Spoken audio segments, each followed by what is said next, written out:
Welcome, everyone. I wanted to choose a specific topic today to talk about the CBC, CBC News and its current web presence, and just sort of talk about briefly about some thoughts I have around traditional news and how its information is presented online, and how I think we really need vast change in this aspect.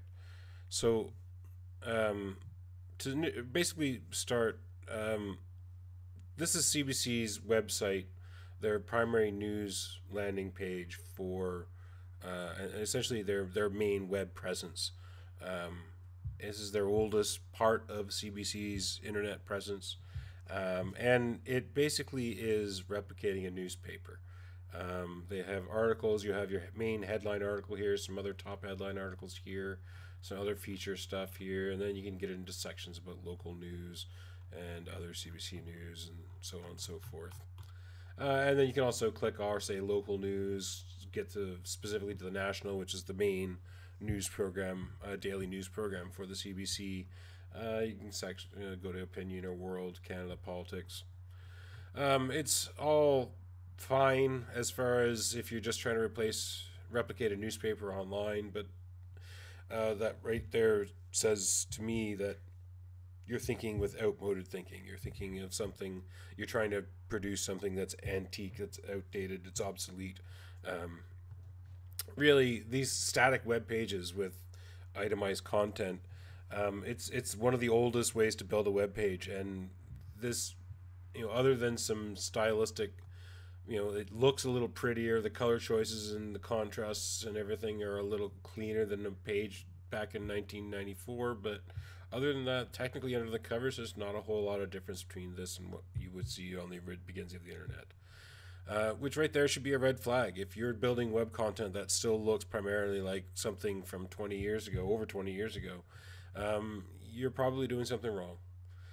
So really, web pages are in the midst right now of a major revolution where, because of mobile phones change the way that people interact with web pages, the content is starting to become a lot smarter, and it's starting to become more sort of turned into applications versus static page content. And this is really something that I think the CBC should be moving towards. But in addition to this, I also think CBC News is primary source, because CBC News, when for those who might not be familiar with, aren't Canadian and aren't familiar with the Canadian Broadcasting Corporation, it started off as a radio network, broadcasting radio across the entire country.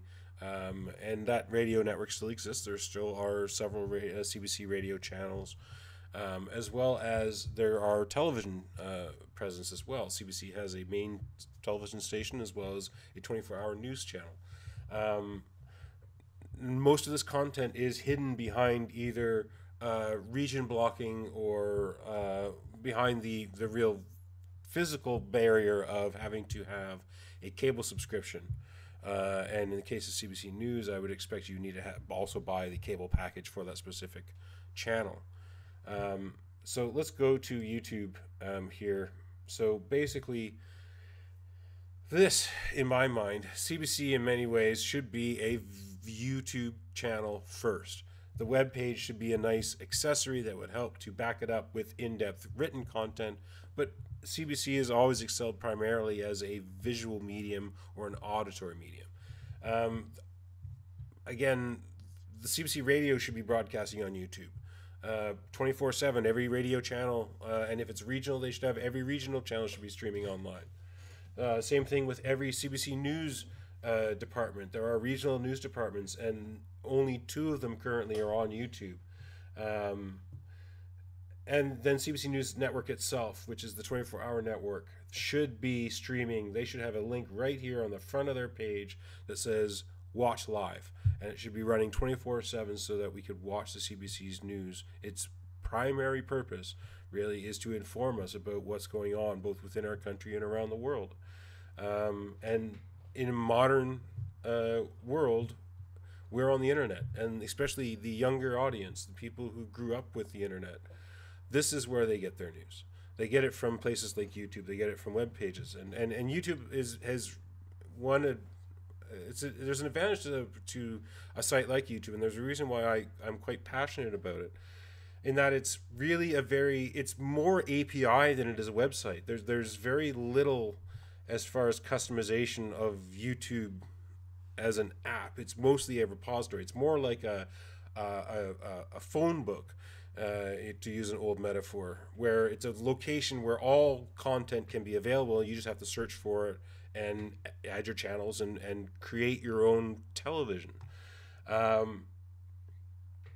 So there are two types of video that are available on YouTube.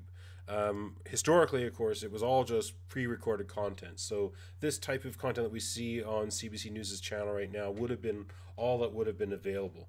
But in the last few years, YouTube's allowed for live streaming, which allows channels to broadcast their entire broadcast day on the internet for free. All you need to do is have a YouTube account and set up some sort of streaming software on a computer that could take your television feed or radio feed and just push it right onto YouTube. So that's one thing that really, if I were in charge of the CBC News department, this would be the very first thing I would do, is get CBC News broadcasting 24/7 on YouTube so it's free. And the reason why I say that is because, here, let me go to my YouTube channel. Let's go here.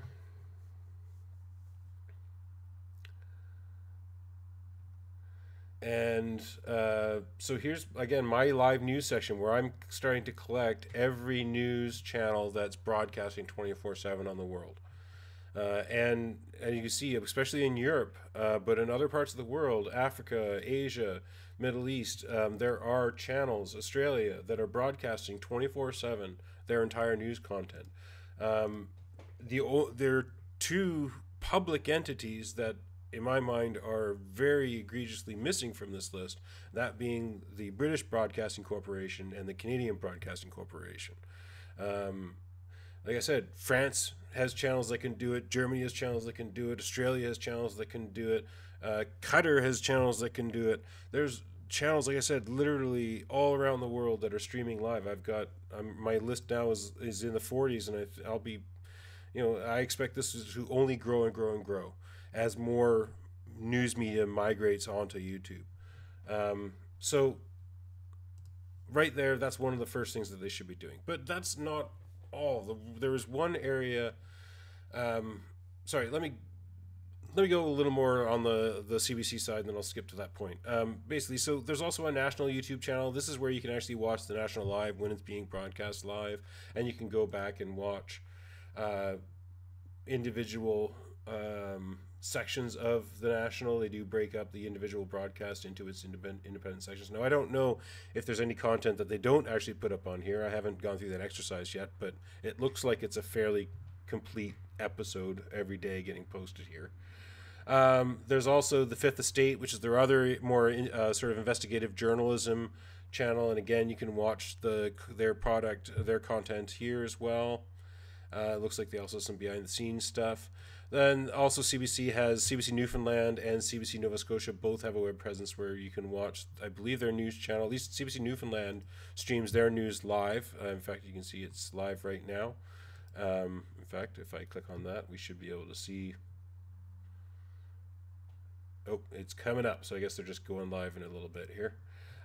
So anyway, CBC Nova Scotia, again, I don't know if they put their whole news package. I don't seem to recall ever seeing them broadcasting live anyway. But it does look like they do put a fair bit of content on here. Like I said, I just don't know. It looks like they put Land and Sea for some reason.